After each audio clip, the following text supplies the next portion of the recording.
Welcome back to the channel. Thanks to my sponsor PCBWay. A quick recap from what we did in part 1. We're gonna solder the through hole parts on this PCB, and I'm gonna show you my new toy from kurtz-ersa, and then we're gonna move on with the design of the case. There will be an unboxing and review video real soon.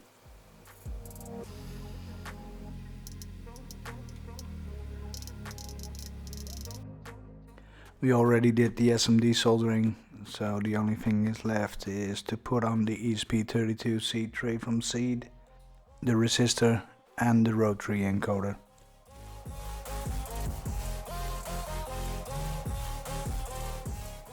This was my first time using this soldering iron, and I still have to test out the other tips, but not to spoil the review, but I really like it.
For the case, I went for a clean and slim look.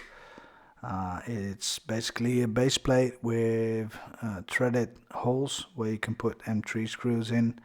There are 4 spaces that keep the PCB in place. The top can be printed in transparent filaments. I have 3 examples of that, but I also have examples that I ordered with PCBWay. As you can see from the side view, I did take some space for heat dissipation and just a clean overall look.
Thanks to PCBWay for sponsoring this video.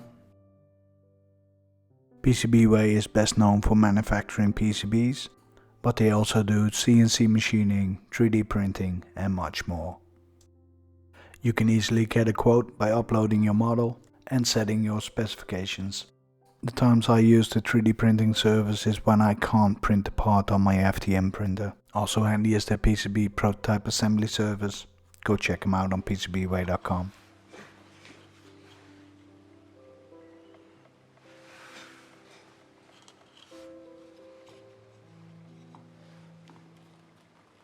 Keep in mind when attaching the antenna, it's delicate.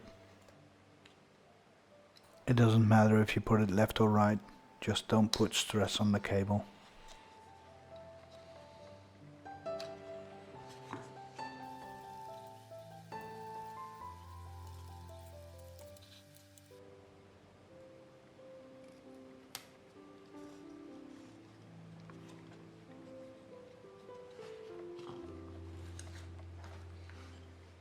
To see the differences in front panels, we have to put the PCB on the back plate.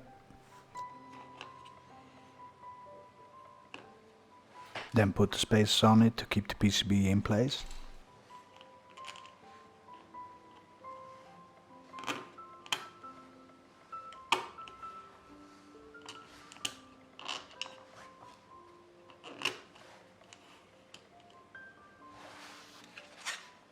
I printed these front panels with transparent PETG. The left is a different type of filament. The middle and the right are the same type, except they are printed in a different layer height and a different speed.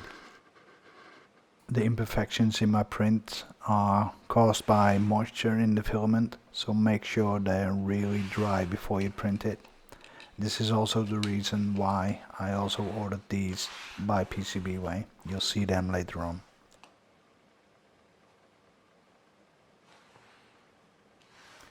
Every front panel gives a different vibe, a different look.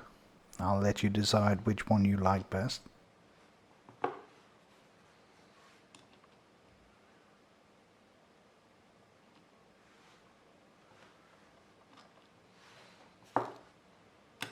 I like this last one the best. It's the grey transparent PETG from Bamboo Lab.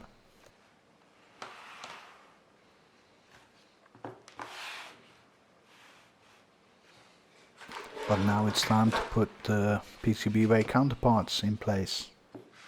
This is the translucent part.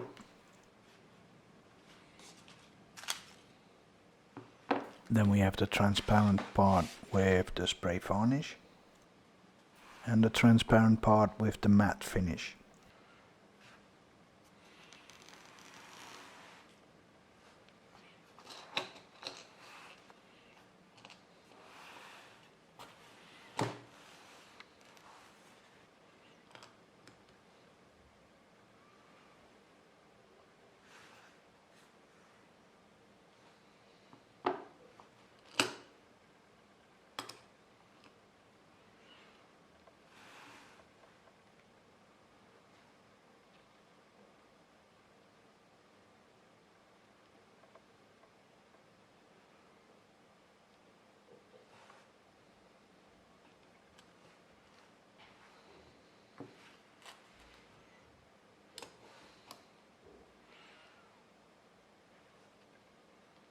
Now that you have seen the differences, it's time to put it all together.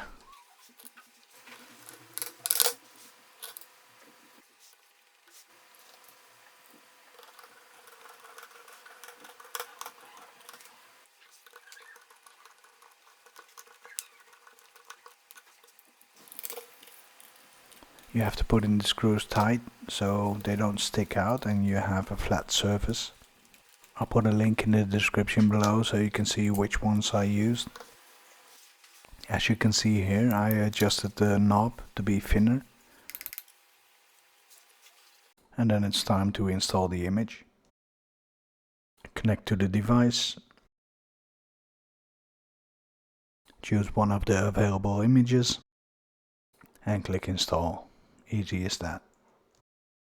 After the image is installed, you can adapt the device into Home Assistant and create automations with it. We're not doing that today, but I will show you the different versions I made.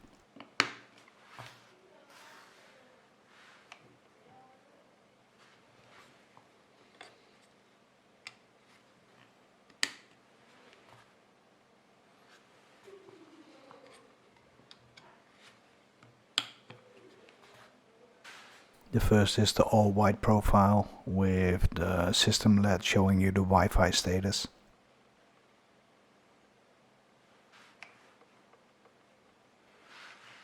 Second is the 4 modes profile. This means you have 4 different modes. If you long press, you go to the second mode until you get to the 4th, and then you go back to the first one. In this case, the system LED shows you in which mode you are, in blue, green, red or white. You can use these modes to give different functions to your click, double click and rotary encoder in your automations in Home Assistant. If you want more modes, less modes, different colors, you can always download the ammo file from my Patreon page.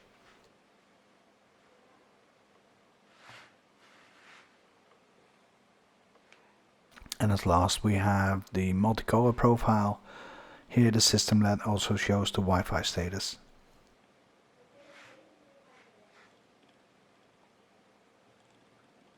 An important note, I also added the reverse profiles, and here I will show you why, because some rotary encoders are mirrored.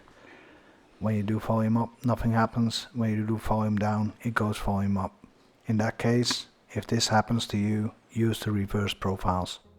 And here are some beautiful shots of the volume knob to end this video. If you have any questions, please let me know. Thanks again to my Patreons.